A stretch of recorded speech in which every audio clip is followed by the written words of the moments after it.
La historia de Kiss está repleta de puntos controversiales, pero el que vamos a analizar hoy es quizá el que más división ha causado. Una enorme cantidad de gente ha dejado de seguir a la banda gracias a la llegada de este integrante a la familia de músicos de Kiss, y aún pasados los años, siguen sin aceptarlo. Quédate para descubrir cómo es que un fan de Kiss, mejor dicho, un fan de Ace Frehley, terminó tomando su lugar con todo y maquillaje en la banda más caliente del mundo. Esta es la historia de Tommy Thayer.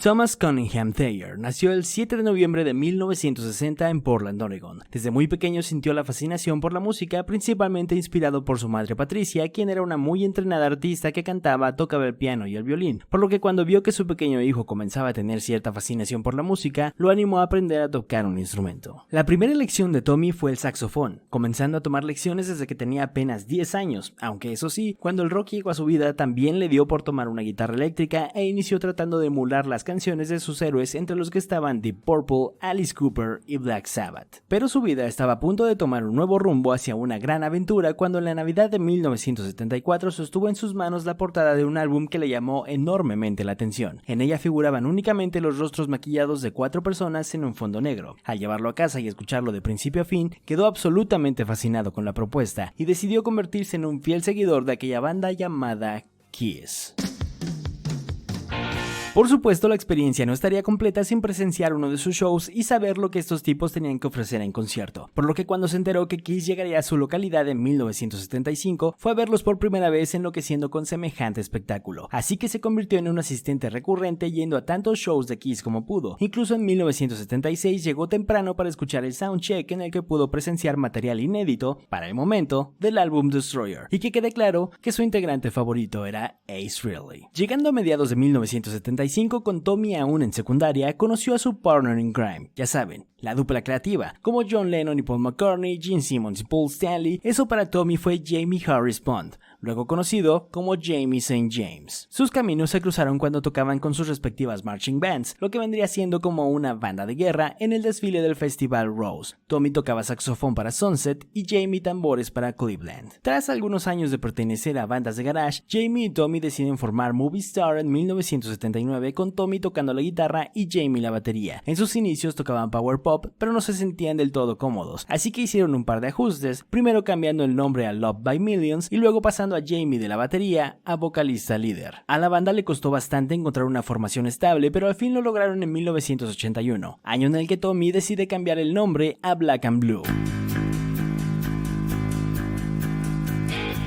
Mientras la banda despegaba, Tommy comenzó a trabajar en una tienda local entregando muebles. Afortunadamente, Black and Blue fue teniendo una gran popularidad en su tierra Portland, pero pronto se dieron cuenta que si querían aspirar a ser algo más que una banda querida por la localidad, tendrían que mudarse al núcleo del movimiento en el que querían figurar, Los Ángeles, donde bandas como Motley Crue y Quiet Riot estaban tomando una enorme fuerza. Es así como en 1983 se mudan y graban sus primeros demos para comenzar a mandarlos a posibles managers y disqueras. Con ellos lograron impresionar a Don Dokken, quien pronto se ofreció para producir un nuevo demo de 5 canciones. Esto les llevó a firmar su primer contrato discográfico con Geffen Records. Para su álbum debut decidieron hacerse acompañar del productor Dieter Dierks, por la gran admiración que le tenían a su trabajo. Lamentablemente tuvieron que esperar varios meses a que terminara la producción en la que se encontraba trabajando en ese momento, que como pequeño paréntesis era Love at First Sting de Scorpions, del que se desprendieron éxitos tales como Rock You Like a Hurricane y Still Loving You. Así que terminaron entrando al estudio a finales de 1983 en Stockholm,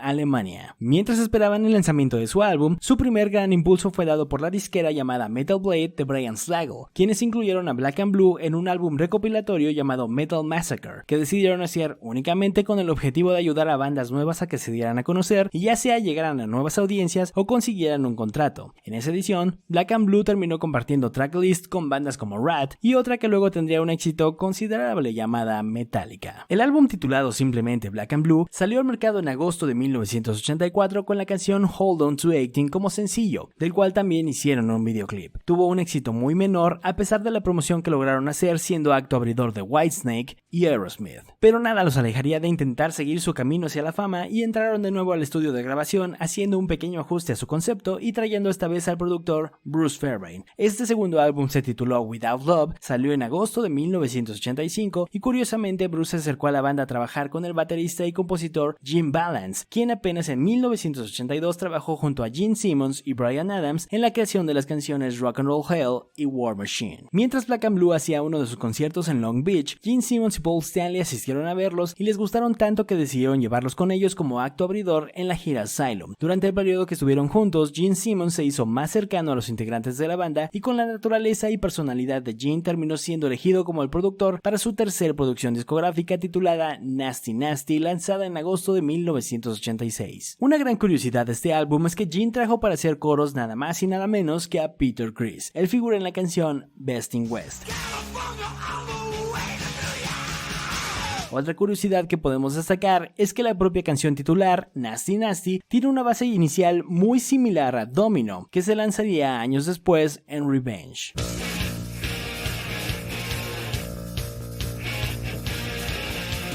Gene en Revenge se atribuye por completo la autoría de Domino y no puso ni a Jamie o Tommy en los créditos. Tiempo después, Jamie ha declarado que lo encaró por este plagio y Gene lo único que hizo fue reconocer por completo que tomó prestada esa parte de la canción. Pero bueno, a decir verdad no tenían mucho que reclamar, pues justo en esa misma canción, Black and Blue usa parte de Only You de The Elder. Algo que le llamó mucho la atención a Gene Simmons al trabajar con Black and Blue era la ética de trabajo que mantenían Jamie y Tommy, siendo muy responsables en lo que hacían en pro de que llegaran a triunfar. Por parte de la banda, todo el trabajo realizado por Gene les encantó, pero la opinión de la disquera fue algo distinta, pues creyeron que el sonido se había alejado por completo de lo comercial, así que como decisión ejecutiva trajeron a Jonathan Cain de Journey para escribir y producir una canción que pudieran vender a un público más general. Esta terminó siendo I'll Be There For You, y curiosamente esa canción es la que más tuvo éxito Black and Blue en toda su historia, llegando al top 40 de las listas de popularidad. Con este impulso la banda entró por cuarta vez a los estudios de grabación, trayendo de nuevo a Gene como productor. El álbum titulado In Heat de 1988 fue algo bastante agridulce, pues fue muy bien recibido por la crítica, pero las ventas siguieron sin despegar, por lo que su disquera decidió retirarles el apoyo definitivamente en 1989. Con ese duro golpe, Tommy decidió disolver a la banda a pesar de que Jamie aún deseaba seguir intentándolo. Partiendo sus caminos, al menos por el momento, Tommy comenzó a escribir canciones con Gene y a trabajar en sus demos, dos de los cuales eran Betrayed y The Street Giveth and The Street Take It Away, que fueron incluidos en Hot in the Shade. Y debido a la naturaleza de este álbum, que es básicamente una colección de demos con tratamiento profesional, es muy probable que parte de su guitarra sea de hecho lo que escuchamos en el álbum, convirtiéndose en su primera contribución oficial a Kiss. Curiosamente, justo en esa época también Eric Singer comenzó a hacer demos para Kiss, pero del lado de Paul Stanley. Gene Simmons llamó también a Tommy Thayer para producir y tocar guitarra en el segundo álbum solista de Doro, que fue lanzado al mercado en 1990. Mientras tanto, Tommy intentó formar una nueva banda, a la cual primero llamó American Man, y después, con el ingreso de un par de integrantes, incluida la poderosa vocalista Teresa Straley, cambió su nombre a Harlow, con la cual grabaron un álbum. Desgraciadamente no tuvo éxito y quedó en el total olvido. Lo interesante aquí es que en esta banda Tommy se hizo acompañar del baterista Kevin Muriel, mejor conocido como Kevin Valentine. Recuérdenlo porque este muchacho es otro de nuestros protagonistas en esta historia. Kevin era amigo desde la secundaria de Eric Singer y también tocó en los demos de Paul Stanley para Hot in the Shade por misma recomendación de Singer al no poder tocar en todos, ya que se iba a ir de gira con Alice Cooper. Así que puede que también escuchemos partes de batería de él en la versión final de Hot in the Shade. Regresando a nuestro tema central, Tommy se mantuvo haciendo algunas colaboraciones en proyectos menores, pero desde luego había que llevar la comida a casa y esto de llegar a la gente con material nuevo no estaba siendo suficiente, así que decidió formar una banda de covers llamada The Marx Brothers, de nuevo uniéndose con su gran amigo Jamie St. James, acompañados de Chris McLernon y Anthony White. En el momento en el que llegó el cumpleaños de Jamie, la banda hizo una presentación para amigos tocando únicamente canciones de Kiss, y ahí llegó la luz a la mente de Tommy. Si todos disfrutaban escuchándolos tocando clásicos de Kiss, sin mencionar el hecho de que ellos eran mega fans y sabían básicamente todas las canciones, pues era momento de formar una banda tributo. Jamie St. James personificó a Peter Criss, Chris McLernon tomó el rol de Gene Simmons, Anthony White como Paul Stanley y Tommy Thayer eligió representar a su héroe Ace Frehley. Hay que mencionar que tras un tiempo de iniciado el proyecto en forma, el rol de Gene fue tomado por Spiro Papadatos, otra persona a la que le vamos a estar siguiendo la pista. Así nació Cold Gene, con los cuatro usando el maquillaje y vestidos con jeans y playeras de Kiss, aunque poco después, al ver que el proyecto iba muy en serio, empezaron a usar los vestuarios y escenario de la era favorita de Tommy, Alive. Además, como una regla interna, se propusieron tocar únicamente canciones de los 3 primeros álbums para no romper con la atmósfera que se estaban tratando de crear. Solo se permitieron tocar algunas canciones más de los años más cercanos a esa era, como Detroit Rock City o God of Thunder. Cold Gin fue el primer grupo tributo a Kiss que realmente llamó la atención. Recordemos que en esos años, situándonos ya en la era Revenge, el maquillaje había quedado muy atrás y Cold Gin servía como ese escape de nostalgia a manos de unos muy profesionales músicos para recordar aquellos años de oro de Kiss, y vaya que lucían y sonaban impresionantes.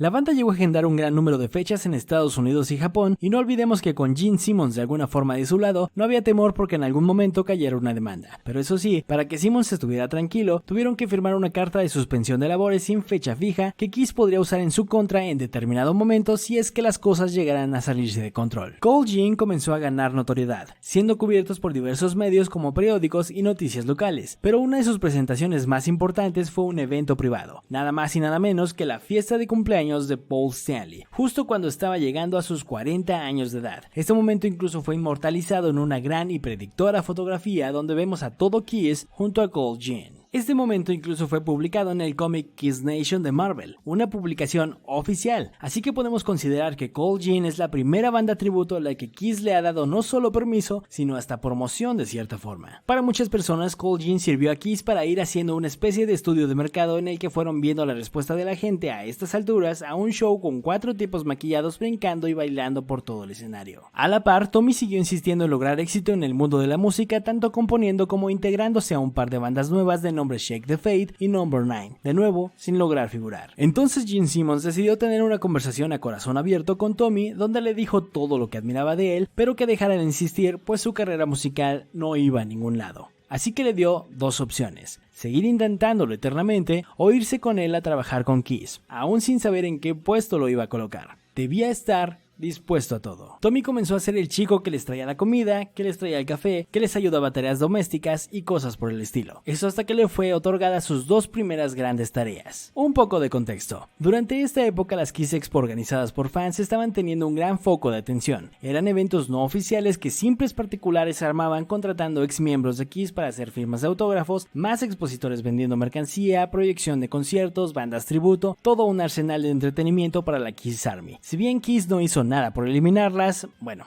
en unas hicieron algo, pero de eso hablaremos en otra ocasión. El punto es que Gene durante esta etapa vio 2 cosas. Una es que las Kiss Expo generaban mucho interés, por ende mucho dinero. ¿Qué pasaría si se organizaran Kiss Expo oficiales? Si la gente iba a ver a Peter Criss, Mark St. John o Vinnie Vincent, ¿qué pasaría si el estelar del cartel es Kiss en su totalidad? Así es. Dinero por montones. La otra cosa que Jim vio y le pareció alucinante fue gracias a una persona que se acercó a pedirle su autógrafo en un artículo que era básicamente un libro de recortes de periódicos y revistas que había recolectado durante toda la historia de la banda. Simmons estaba fascinado hojeando las páginas y eso le trajo otra gran idea. Así Gene y Paul se dispusieron a hacer 2 proyectos autofinanciados en los que ellos harían todo sin promotores o editoriales de por medio. Registraron los nombres Kiss Story y Kiss Convention y le dieron a Tommy Thayer la titánica tarea de que esto se llevara a cabo bien y de la mejor forma. Al final, él era fan de Kiss y pues de alguna forma él sabía lo que a la Kiss Army le gustaría ver. Kiss Story sería un libro enorme a todo color con miles de fotografías y la historia completa de la banda, para el cual Tommy se tuvo que literalmente mudar a la casa de Gene Simmons para revisar todas las cajas de archivos que ahí se guardaban y completar el trabajo, que dicho sea de paso, es uno de los mejores artículos que ha lanzado Kiss en toda su carrera. Y por otro lado, las Kiss Conventions sería el evento oficial donde Kiss se acercaría a los fans copiando la idea de las Kiss Expos, pero pues con buen presupuesto. Tommy Thayer fue el encargado de buscar los lugares en donde se realizarían estas Kiss Conventions y asegurarse de que todo se cumpliera en tiempo y forma. También se apoyó en Spiro Papadaros, el bajista de Cold Gin, para montar el museo que llevarían a todas las ciudades y en el que se mostrarían vestuarios originales de la banda. Por cierto, a Spiro de igual forma Gene le hizo la oferta de trabajar para Kiss, por lo que desde entonces también se unió al equipo tras bambalinas. Otro que trabajó en estas Kiss Conventions por invitación de Tommy y que estuvo a cargo de la consola de sonido fue nuestro ya conocido Kevin Valentine. Entre las actividades que se ofertaban habían clínicas de Eric Singer y Bruce Kulick, lugares para venta y cambio de memorabilia y también bandas tributo, desde luego encabezadas por nada más y nada menos que Goldie Hawn, marcando con esto sus últimas presentaciones. Uno de los trabajos que hizo Spiro Papadaros en este periodo fue una impresionante campaña publicitaria junto a Gene Simmons para promocionar las cuerdas GHS y la serie de bajos Punisher. En los pósters promocionales vemos a Gene sin maquillaje frente a Spiro representando su caracterización del demonio, y el parecido es simplemente impresionante. Muchos seguro llegaron a pensar que era un montaje del mismo Gene, pero no, realmente a quien vemos es Spiro. Muy bien merecido todo el apoyo que la banda le dio a Goldie Hawn. Tras esta temporada vino el acercamiento de Gene y Paul a AC Peter, el MTV Unplugged y eventualmente la reunión. Un pequeño paréntesis, cuando esto sucedió Tommy realmente estaba emocionado. La alineación original, como ya establecimos, era su favorita e incluso llegó a externar que siempre su percepción de Kiss era que Peter y Ace eran los miembros con la verdadera actitud de rock and roll. En este momento a Tommy se le fueron dadas tareas administrativas y de logística, por lo que ya dejando las bandas atrás, cortó su cabello y se puso en modo trabajador responsable, pero no iba a dejar del todo la guitarra por mucho tiempo. Cuando Ace y Peter se unieron a los ensayos para la gira del reencuentro, todos se dieron cuenta que la falta de práctica a este nivel los había dejado un poco oxidados. Y antes de que salgan de este video los fans de Ace y Peter, estos son datos que incluso ellos mismos han declarado en el transcurso de los años. Sí, Ace y Peter no dejaron de tocar cuando salieron de Kiss, en especial Ace, pero regularmente se presentaban en clubs y con bandas de las cuales ellos eran los líderes. Ellos marcaban su propio ritmo. Pero Gene y Paul continuaron haciendo conciertos en forma y su técnica podríamos decir que incluso mejoró. Entonces se encontraron en una situación en la que había una gran diferencia en las dos mitades de Kiss. Para solventarlo, a Peter y Ace se les dio un entrenador para ponerlos en forma, un baterista para ayudar a Peter a recordar sus partes, que por cierto fue Kevin Valentine, y a Tommy Thayer se le consignó la tarea de ensayar algunas horas al día con cada uno de ellos de manera individual para ayudarles a recordar cómo tocaban las cosas años atrás. Tommy desde luego sabía las canciones y tenía todo muy bien medido, incluso Peter en su libro se refiere a él como un verdadero historiador, además de algunos otros adjetivos. God bless Tommy. He knows every one of my guitar solos, note for note. In fact, he helped me out in the beginning. You know, when we started the reunion tour in '96, he was teaching me my solos because I had forgotten them. God bless him. De más está decir que Ace y Peter no tomaron de buena manera este movimiento. Se sabe que Tommy no la pasó nada bien tratando de corregirlos y frases como "yo creé esas canciones, no tienes que enseñarme nada, p***", eran la constante en estas sesiones. Afortunadamente, Tommy vivió para contarlo. Para inmortalizar todo el recorrido de este importante acontecimiento que Kiss estaba a punto de iniciar, a Tommy se le dio una cámara con la que estuvo siguiendo cada paso que se daba para completar la gran gira que se tenía planeada. Desafortunadamente esto molestaba a Ace y Peter por alguna razón y pues les daba más razones para odiarlo. El metraje obtenido fue editado por el mismo Tommy y se publicó como el documental Second Coming, también considerado como uno de los mejores retratando toda la historia de Kiss hasta esta época. Tommy siguió desempeñando varios papeles dentro de la organización de Kiss, incluido road manager y coescritor de la canción Childhood Sand que se publicó en el álbum Carnival of Souls, mientras que Spiro Papadaros se convirtió en el asistente personal de Gene, encargado de pirotecnia y hasta diseñador de camisetas de la banda, que como dato curioso fue algo que comenzó a hacer gracias a que durante la gira Gene lo vio usando una playera no oficial y al querer regañarlo, Spiro respondió que las que ellos vendían no le gustaban. Gene lo retó a hacer sus propios diseños y los que hizo terminaron siendo de los más vendidos en toda la gira. Para acabar pronto, Tommy y Spiro dentro de Kiss eran todólogos. Pasando unos años llegó el momento de grabar nuevo material. Los motivos sobre lo que pasaba internamente será algo que también desmenuzaremos en otra ocasión, pero los hechos son que Ace y Peter no entraron al estudio de grabación, al menos para la gran mayoría del álbum. Tommy Thayer simplemente un día recibió una llamada de Gene diciéndole que necesitaban que grabara la guitarra líder, pero tenía que ser un trabajo de bajo perfil, o sea, que no podía andar divulgando que él era quien tocó en realidad. Tommy accedió y entró a grabar Psycho Circus, como si Ace no tuviera ya suficientes motivos para odiarlo.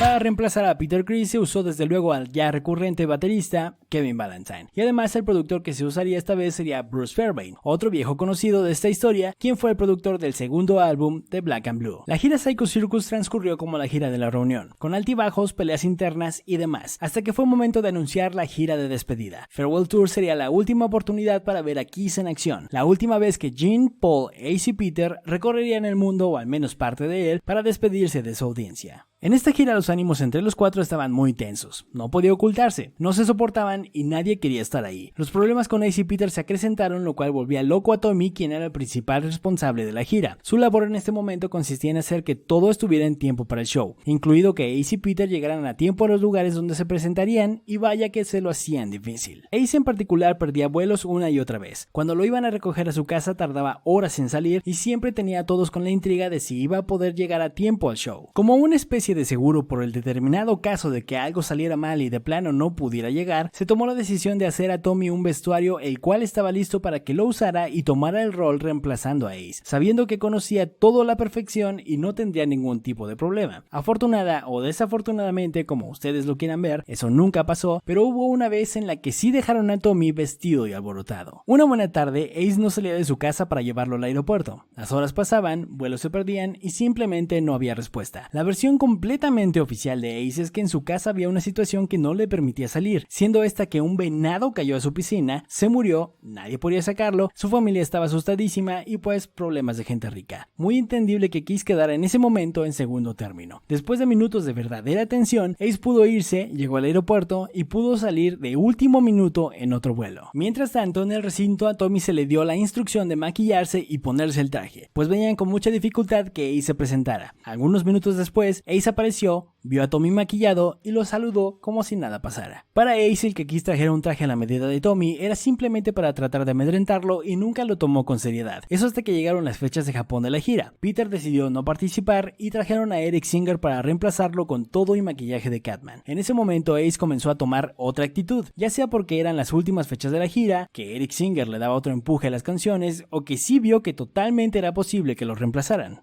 Nunca lo sabremos. Otra situación similar se vivió con Gingy Spiro. El demonio en esta era en particular frecuentemente viajaba aparte para atender sus múltiples negocios. En una ocasión Gin no llegaba y el show estaba a punto de iniciar. En algún momento Spiro fue citado en camerinos para darle aviso de que probablemente esa noche tendría que usar las botas del demonio. Spiro accedió con cierta incredulidad, pero no fue necesario pues Gin llegó tarde, pero bien dormido. Pero no se sientan mal por Spiro. Él de hecho reemplazó a Gin en la grabación de un comercial en Japón durante la era de la reunión, ya que el demonio en ese momento estaba mal de la garganta y no podía realizar el acto de escupir fuego. Muy pocos deben haber notado el cambio. Además, años después también tomó su lugar durante la grabación de un episodio en That 70 Show. Why didn't I discipline you? Shut up and eat your cornflakes. Bueno, hablando no es tan similar, pero cantando es algo totalmente distinto. Escuchen esta grabación de Rock and Roll All Night que hizo para un álbum tributo.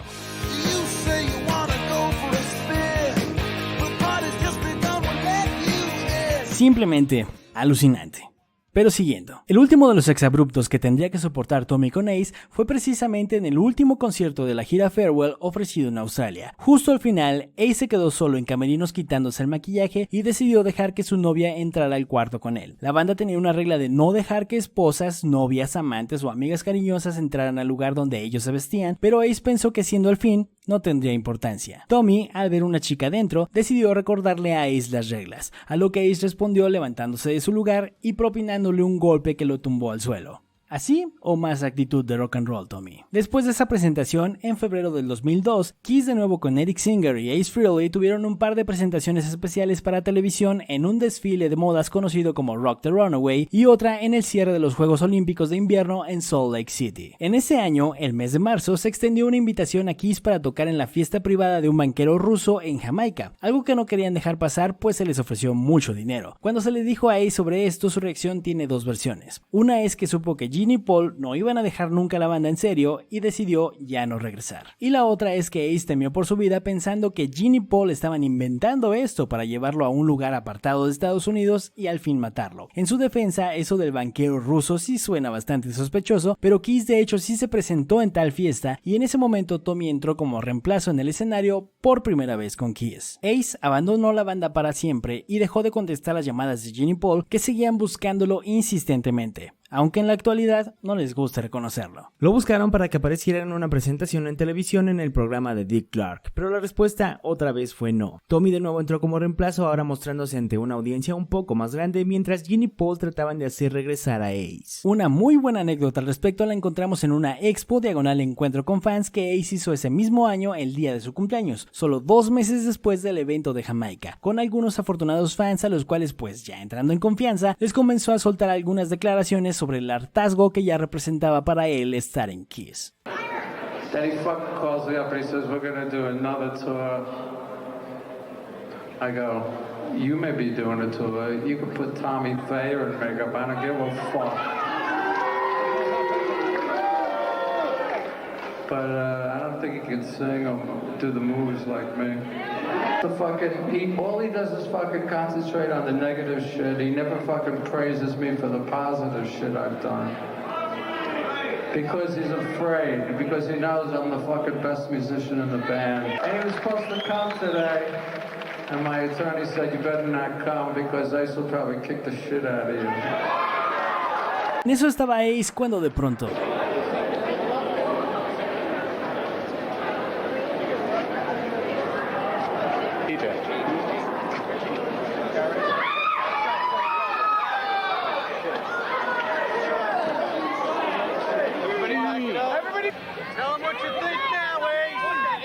Bueno, finalmente no hubo pelea.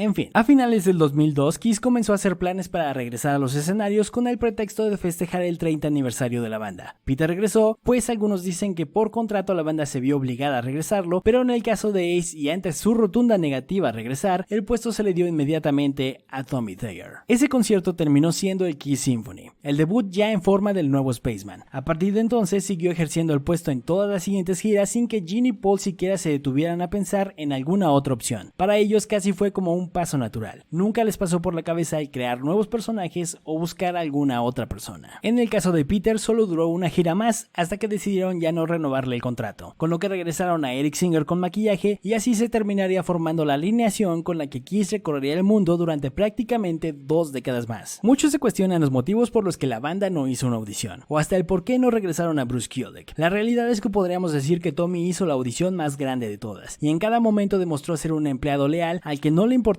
si sus tareas eran traer el café, soportar insultos, grabar guitarras, acarrear gente o ponerse el vestuario. Siempre estuvo dispuesto, a tiempo y con la mayor actitud profesional posible, algo a lo que muchos habrían renunciado a las pocas semanas, muy a pesar de que fuera un trabajo con Kiss. Tommy Thayer, además, con el paso de los años que ha permanecido en Kiss, se ha encargado de otros proyectos como la secuencia de apertura de la película Detroit Rock City y la edición de cosas como el DVD Rock the Nation, solo por dar unos ejemplos. Además, tras el final de Kiss espera seguir trabajando con la banda fuera de foco de atención, entregando a los fans esta clase de proyectos audiovisuales. En el caso de Spyro, su fotografía y diseños nos han deleitado durante su carrera en Kiss, a pesar de que muchas veces ni siquiera nos preguntamos quién está detrás de ellos. ¿Recuerdas la portada de Greatest Kiss? ¿O qué tal el póster promocional de Rock the Nation? ¿El de Sonic Boom? ¿Los vestuarios de Kiss en la gira End of the Road? Pues eso es un pequeño ejemplo de lo que ha pasado por nuestros ojos que vino de la mente del gran Spyro Papadatos. Conociendo esta parte de la historia, no sería nada descabellado pensar que en determinado momento que Kiss quisiera tener una banda que continúe con el legado, la batuta de Gene sea pasada a Spyro.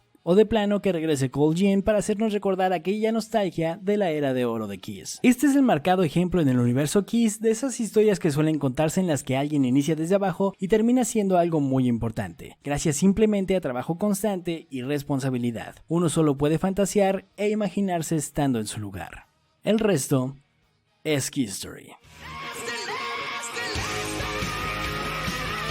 Recuerda darle like al video y suscribirte si aún no lo has hecho para que no te pierdas ninguno de nuestros siguientes videos dedicados al universo Kiss. Mi nombre es Cristian, hasta la próxima.